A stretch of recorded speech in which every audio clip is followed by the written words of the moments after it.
Well, President Trump got the headlines that he has been fearing tonight. The Chicago Sun-Times says Trump caves using kids as pawns, triggered crisis of his own making. Trump caves is the headline that Donald Trump fears politically more than any other. The Trump false image is that he never backs down, but the truth of his career in business is the opposite. Donald Trump has always publicly claimed, for example, that he never gives up and never settles lawsuits. And then he very publicly gave up and settled a fraud lawsuit for $25 million. That was $25 million for defrauding the student victims of Trump University.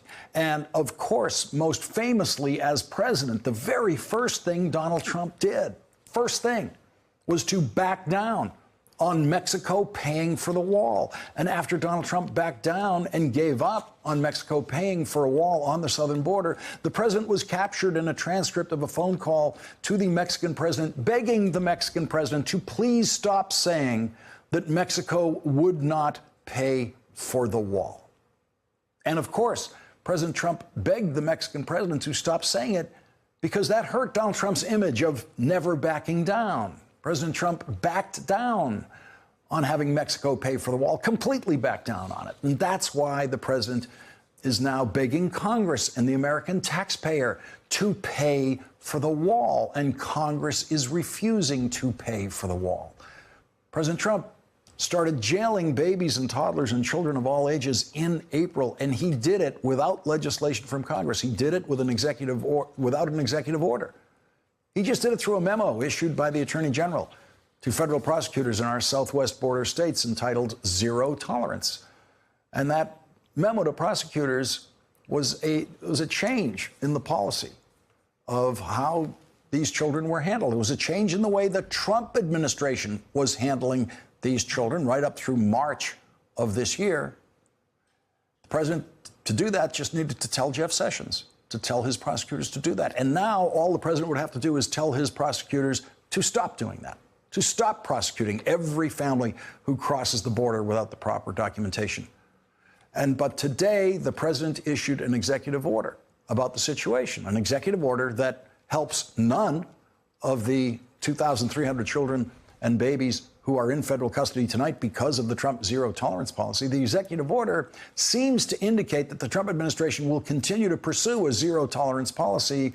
And instead of separating children from their parents when they are arrested, the government will, quote, to the extent permitted by law and subject to the availability of appropriations, maintain custody of alien families during the pendency of any criminal improper entry. So the big change in the executive order is that children who enter the country with their parents will be allowed to go to jail with their parents instead of going to jail alone. So the question tonight is, what has really changed and what is going to change because of this executive order? As I told Rachel, we will be joined by Peter Shea. He's one of the lawyers in the Flores case, which is the federal lawsuit that sets the rules for and continues to control the rules for the handling of children in these cases.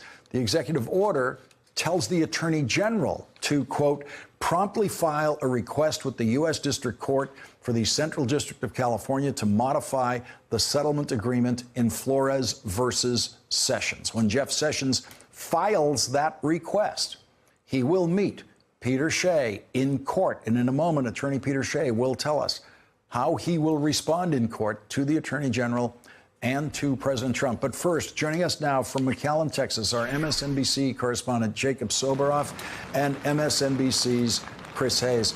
Chris, you've been spending a couple of days down there now. The story today has changed, but the question is, how much has it changed? What does this executive order do? That's exactly the question. The folks that we've talked to down here, particularly the advocates who are working with these populations, that's people at Raices and the Texas Center for Civil Rights and the Public Defender's Office. Those are the lawyers that are in contact as this process sort of rolls through.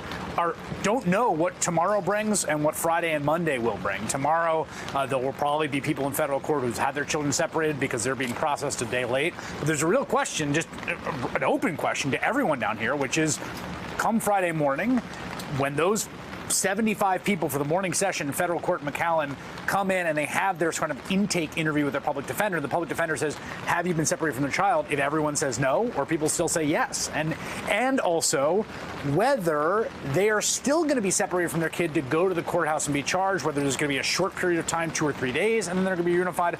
All of that is utterly an open question. And I guarantee you, it is not just an open question to me, to the American people, to the public defenders and the advocates here. It's probably an open question right now, if I had to bet, inside CBP, inside its facilities, inside the federal agencies that are all tasked with carrying all this out. If I had to bet, I would imagine that they don't know the answer to that yet either. Jacob Silver, if that's what we're getting in quotes to the media in Washington, is that the people in the relevant agencies don't really have the answer to what happens next, especially to that question of what happens to the 2,300 children who are already in custody.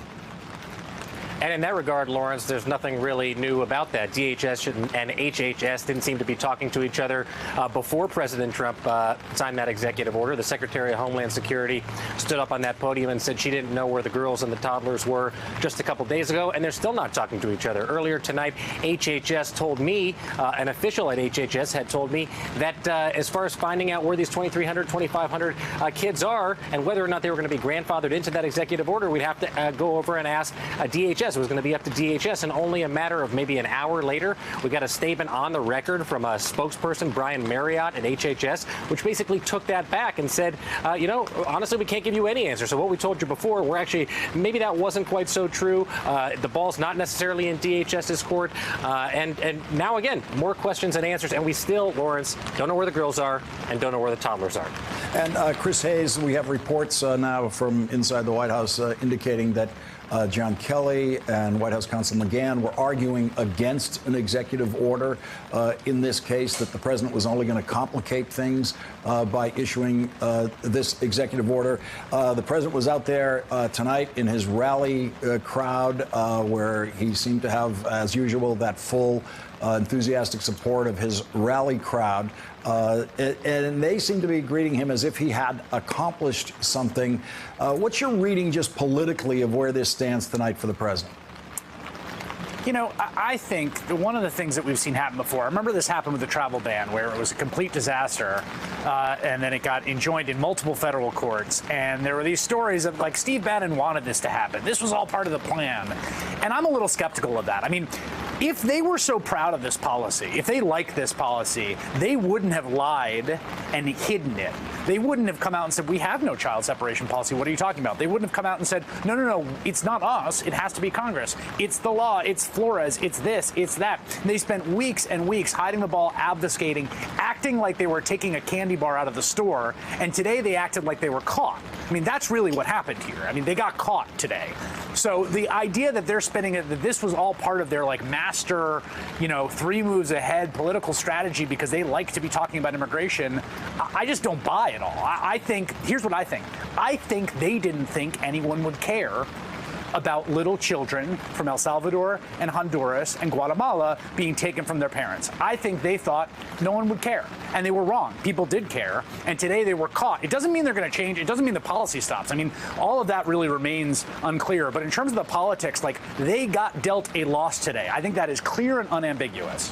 And Chris, one thing that they probably didn't anticipate, the president didn't anticipate, is Republican senators, a group of them, including Orrin Hatch and led by Orrin Hatch, would take the president on this. I want to read a tweet that Orrin Hatch put out saying, "Tender age shelters is a chilling phrase we will not soon forget. The child separation policy should be halted now." And that was before the president took his action today.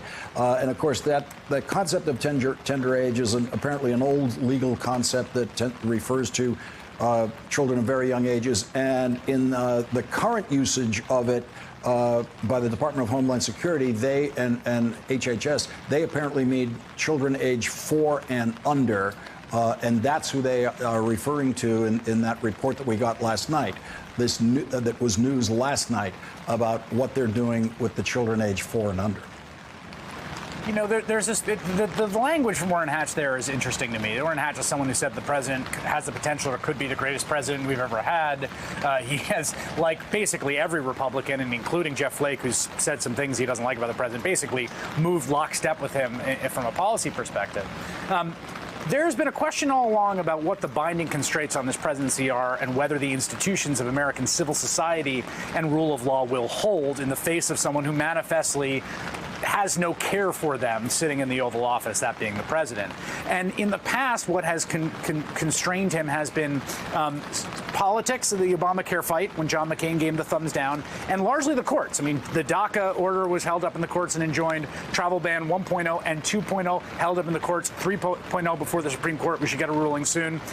What this to me was a different thing. It was civil society, essentially. I mean, it was kind of the moral conscience of the nation rising up and saying, no, this is a line that cannot be crossed, that the binding constraint on what our government does is here. It is tearing a 12-month-old baby from a mother and throwing them into a, quote, tender-age shelter. And I think it's really the first time something like that has happened, honestly, in the Trump administration. They've had setbacks. They've been constrained in ways, but it was either sort of politically in Congress and John McCain in the ACA fight or the courts. This was something more than that. This was really a sort of victory of the conscience of civil society in the face of the Trump administration. Thanks for checking out our YouTube channel. Subscribe by clicking on the button below for more from The Last Word and the rest of MSNBC.